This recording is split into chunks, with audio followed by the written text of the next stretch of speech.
Hi, welcome to Beyond Barriers. Today, we are going to talk about community. That's right. At a time when we're feeling the most intense isolation because of the pandemic, there's one thing that we're all looking for, which is connection and a sense of belonging.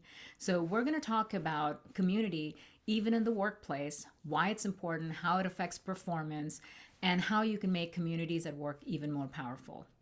So, let's start off with understanding, why is community at work important? Well, kind of like what you said in the beginning, we all have an intrinsic need for a sense of belonging or connection. And if you think about it, if you break down the day into 12 hours, 24 hours in a day, right? 12 hours during the day.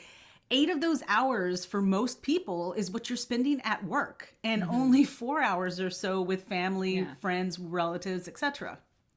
So, if the majority of the day you're spending at work, you definitely need to identify ways to find a sense of community or belonging in the workplace so that you can be your best self and you can feel whole and being, in order to bring your whole self to work and your authentic self. So, that's the key important thing about community at work.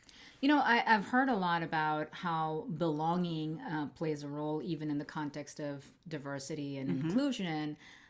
Can you perhaps illustrate how diversity, inclusion, and belonging are different?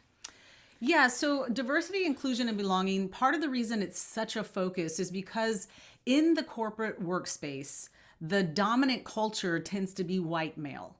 And so when you really start breaking down the numbers and looking at the demographics in, some of these workplaces, you'll have anywhere from 30 to 40% female. And then when you get into the ethnicities, you can get into the low teens or even single digit numbers.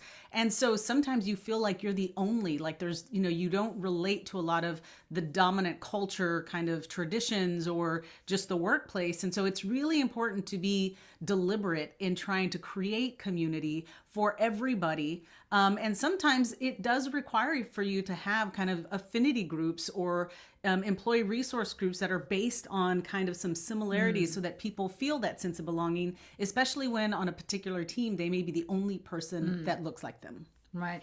One of my favorite quotes is by Verna Myers, Uh-huh. who distinguishes diversity is being invited to the party, inclusion is being asked to dance, and belonging is knowing all the songs. And I think that's Exactly. such a powerful way. When I heard that, I thought, wow, I totally get it because I've experience different workplaces, and sometimes you're invited to the party, sometimes you feel included and you're being invited to dance, but if you Right. don't know all the songs, you still don't feel like you belong, you still feel like you're the outsider or the only one at the table. Exactly. And I mean, that's a great thing is because we all know that feeling of like when something is familiar, it just brings this sense of belonging Yeah. with it. And so that's the main thing in organizations is trying to create communities at least where there is somewhat of an outlet or for the most part an inlet, right, of where you feel like you are in the in crowd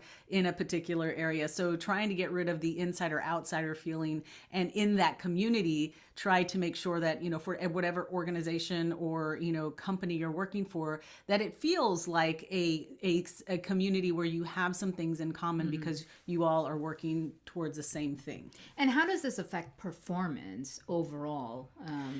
That's a really, great question. There's been all kinds of studies done on inclusion and, feeling excluded. And one of the best researches that I remember looking into was one on the LGBTQ population and those individuals who did not feel comfortable being out. And they did some, really great analytical um, and qualitative and quantitative research where they identified that people who were closeted, who didn't feel comfortable at work being out, being their whole selves, having to worry about what do I tell them if they, ask me what I did this weekend and all of this kind of stuff, they are 30% less productive because they're Wow. always worrying about the cover story or what they're going to share, Yeah. or always, just worried about people don't trust me because I'm hiding something, or Right. vice versa. There's not that trust there.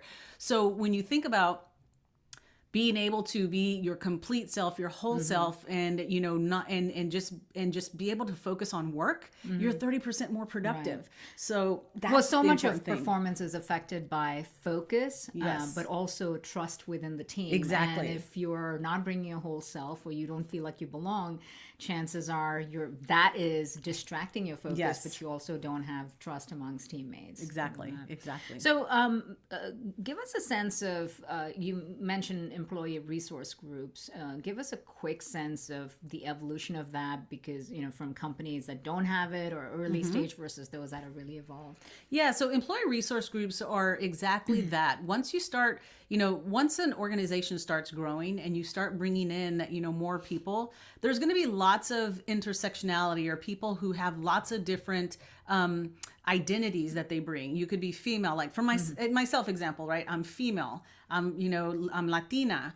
I'm gay. And so really thinking about all these things that you bring, and in some cases, when I moved to the East Coast, it was like, okay, I'm from Texas. I'm from West Texas. I'm very different. I'm not just a native, So identity East Coast. is at the intersection of so there's many. all kinds of dimensions, right? And so a lot of the times ERGs, or employee resource groups, or business resource groups, start organically. When you start getting a critical mass of, for lack of a better term, others, they start coming together to kind of create that community, because the dominant culture, they feel excluded from it. And so really at the end of the day, that's what happens. But a lot of the times they start off initially with women's initiatives, because if you think about it, there's much more of a critical mass of women in the organization. So And then they'll evolving from there and they into evolve more. from there into other groups. But a lot of companies that are small may have one mixed kind of organization that is for everybody. So like a lot of them will call them like mosaics, or multi-diverse, or multi-dimensional. Just essentially a safe space and a place for connection and belonging for people that are, the underrepresented. And as the communities. organization matures, then you'll start seeing like it tends to be women's networks, and then you'll have your Black, Hispanic, and maybe some Asian network, and then you kind of go off into the LGBTQ. So it kind of, as an organization matures, you'll start seeing more and more of these networks, pop up from an organic need. Great. So if I'm an ERG leader, or a chapter lead for one of the ERGs, what is one piece of advice you would give to them to make sure that they're empowering folks in the community? I think the best thing that any ERG person can do is stay plugged into their community, because sometimes it's everybody starts off with the greater good of like, hey, I want to create this community for all women at the organization, but then you realize how nuanced the experiences of all women and that spectrum of women, because you'll have these young early career women who may not have families. Then you have women who do have families, and then you have women who are also they have an ethnic woman, multicultural woman, or woman of color who have a very different experience. So you start realizing that it's not one size fits all. Yeah. So it's okay to make sure that you're pulling in other leaders. You're tapping other leaders and creating a broader steering committee where you know that you're getting lots of different perspectives, because it's not going to just be one size fits all, and that's okay. And then you may get some, organic need where they say, listen, the women's network is great, but I think we need a working mothers group, or we need, a Latina group, and things like that. So you can see how it organically grows. Really, it's sort of anticipating how it's evolving, what the upcoming needs are, and how those can be met in the workplace. To provide a supportive community. And you tend to be the conduit between the employee and the leaders or the administration. So you carry that message back and forth. Right. So staying plugged in. On the flip side, if I'm a member of one of these communities, let's say I'm a member of the Women's Network, what should I be doing to make sure that I can leverage this resource to help me, especially during this time when I'm feeling disconnected, overwhelmed, burnt out, I've got so many things to juggle. How do I make sure that I'm leveraging it in a way that's supportive to me, as opposed to feeling like it's one more thing I got to do? Exactly. And that's just it. The most important thing is use the resources and the benefits that the ERG provides. I mean, some of these individuals are doing two jobs, right? They're doing their day job, and then they're spending so much time creating opportunity and resources for their employees. And so half the time it's just become aware, just kind of go out there, Or even find ask out, for help. ask for help. And the most important thing is, if you think that there is a resource or there's something, a benefit that you need that is not there, go to your ERG, to those leaders, and say, hey, do we have something for XYZ? And if Right. not, how can I help, or how can you help me, like us, create this for everybody else? So really kind of, not only the leaders being plugged in, but going to them and being open and letting them know, like, hey, this is a need. I see a gap, not just for me, but for others. And maybe the ERG can help with it.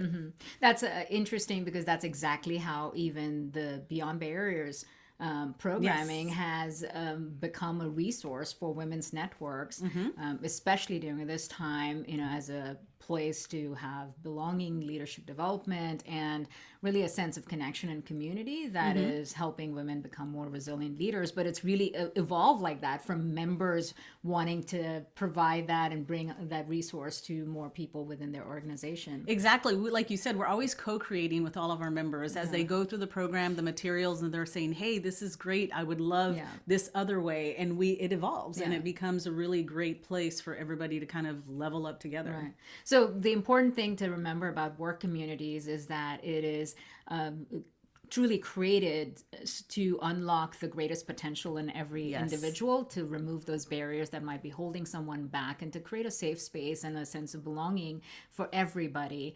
And so to leverage that as a valuable resource, and a community where you can empower yourself and others in that. Exactly. So there you have it. So if you're an ERG leader, think about the one thing you can do to create even more value for your community members. And if you are an ERG member, think about what you need and how you can ask for help and support. See you next time.